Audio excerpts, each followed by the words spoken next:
এই লোকটি একটি ভিডিও গেম খেলছিল, তখনই সে একটি নতুন মোড দেখতে পেল। সে সেটি সিলেক্ট করল এবং দেখল যে গেমের জঙ্গলটি অবিকল তার বাড়ির পাশের আসল জঙ্গলের মতোই লাগছে।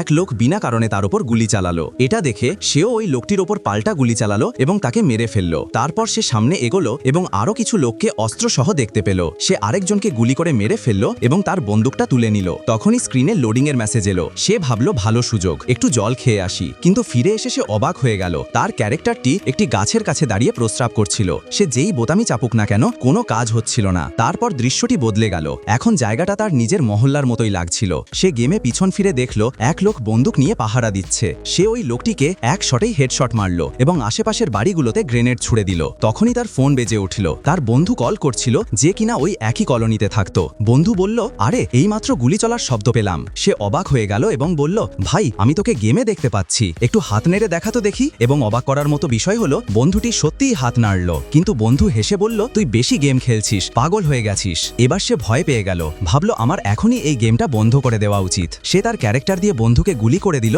আর তখনই কলটাও কেটে গেল। সে ভাবল হয়তো বন্ধু ফোন রেখে দিয়েছে, তাই সে গেম খেলা চালিয়ে গেল। কিন্তু তখন আরো অদ্ভুত কিছু ঘটল। সে গেমে নিজের বাড়ি দেখতে পেল।